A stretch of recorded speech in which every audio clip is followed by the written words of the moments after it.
उच्च पुरापाषाण काल यह प्राचीनोत्तन काल के अंतिम चरण में विकसित हुआ था।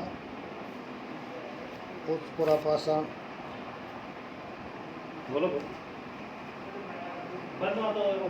उच्च पुरापाषाण काल के उपकरण,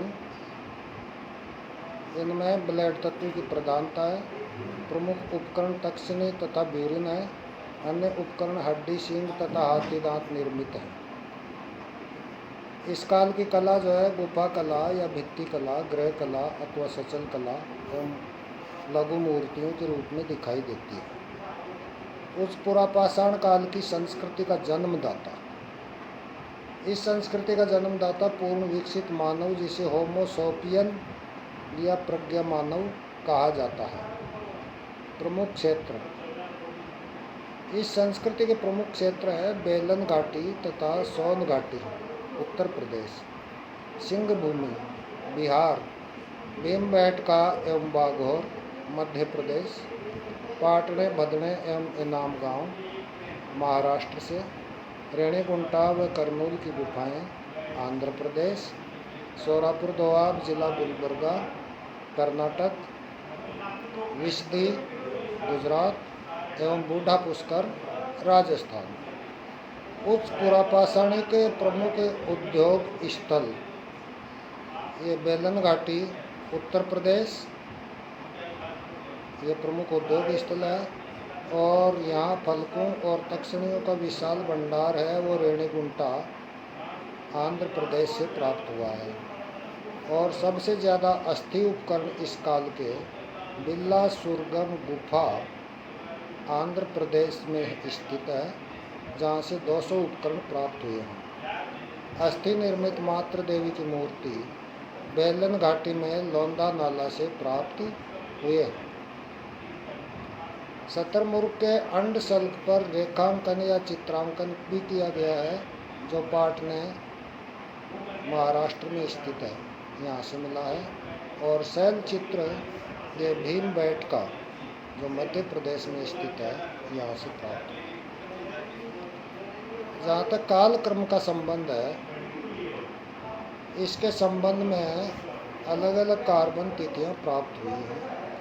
इनाम गांव जो महाराष्ट्र में है, यहाँ पर घोड़ सरिता के तट पर 2 और बेलन नदी के तट पर देवघाट से 2 रेडियो कार्बन तिथियाँ प्राप्त हुई हैं। तदनुसार इसका जो विकसित काल है वो 23,840 से 1800 ईसा पूर्व माना गया है। और इसकी प्रारंभिक और अंतिम तिथि उच्च पुरापाषाण काल की प्रारंभिक और अंतिम तिथि 30,000 से 10,000 ईसा पूर्व है।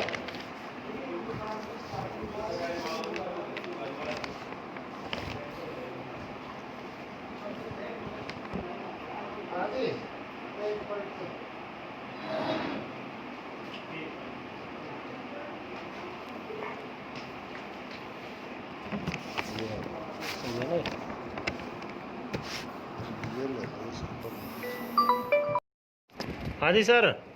पाषाणकालीन मानव जीवन। नंबर 1, निम्न पुरापाषाण काल। इस काल में मानव खुली भूमि पर रहता था, वह अग्नि से भी परिचित नहीं था।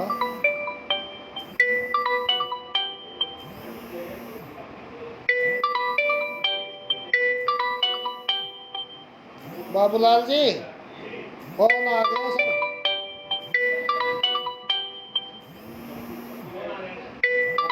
ये मेरा बोल रहा हुआ भी चला गया। हेलो। हेलो। हाँ बोलो। हाँ सर, वो मैं कॉलेज आया था, वो अटेस्टेड मैं की बात ही थी। ये चैम्बर है ना, या प्रिंसिपल चैम्बर, अच्छा अच्छा। यहाँ हूँ। आप तो गेट पे आ जाओ, मेन पे आ रहा हूँ। इसको सर दोबारा करवा दो,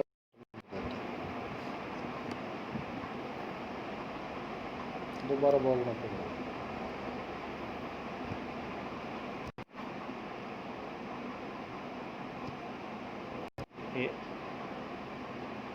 चलो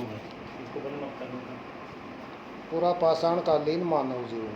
नंबर 1, निम्न पुरापाषाण काल। इस काल में मानव खुली भूमि पर रहता था, वह अग्नि से भी परिचित नहीं था, वह नग्न ही रहता था। इस युग का मानव मांसाहारी था, पशुओं का आखेट करता था। पुराने स्थलों पर एसुलिन उपकरणों के साथ जंगली वृषभ, घोड़ा, हाथी, मेमथ जैसे विशालकाय वन्य प्राणियों की हड्डियां मिली है। संभवतः वह इन्हें फंदों में फंसाकर या गहरे गड्ढों में गिराकर उनका शिकार करता होगा। नंबर 2, मध्य पुरापाषाण काल, जिसका समय है तीसरा अंतरहिम युग। इस संस्कृति का जन्मदाता निएंडरथल मानव था। उसने सर्वप्रथम गुफाओं में आश्रय लिया जो जल स्रोतों के निकट थी। आग का आविष्कार इस युग की महत्वपूर्ण उपलब्धि थी, जिसे जलाकर वह वन्य जीवों से अपनी रक्षा करता था। अब वह मांस को भूनकर खाने लगा। खाद्य एवं आखेटक। इस युग का मानव कंदमूल फल एकत्र करता तथा छोटे छोटे पक्षियों, मछलियों, भालू, गेंडे, मेमथ आदि का शिकार करता था। मांस उसका प्रमुख खाद्य पदार्थ था। पशु चर्म को ओढ़ने, बिछाने व शरीर को ढकने के काम में लेता था।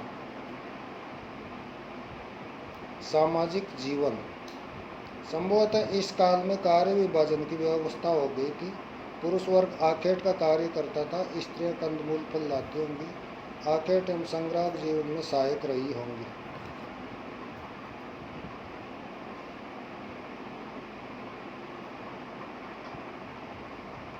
तथा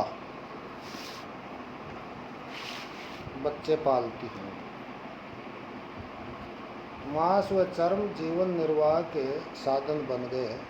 मरणोपरांत मानव को अग्नि स्थल के पास उपकरणों सहित, जिनमें हस्त कुल्हाड़ी एवं पशु पक्षियों की अस्थियां जो प्राप्त हुई हैं, उनके साथ दफनाने के अवशेष मिले हैं, जो परलोक में विश्वास को प्रमाणित करते हैं।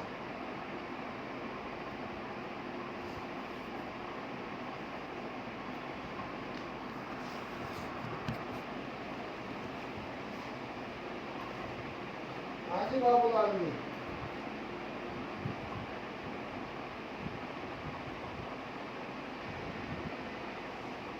बाबूलाल जी।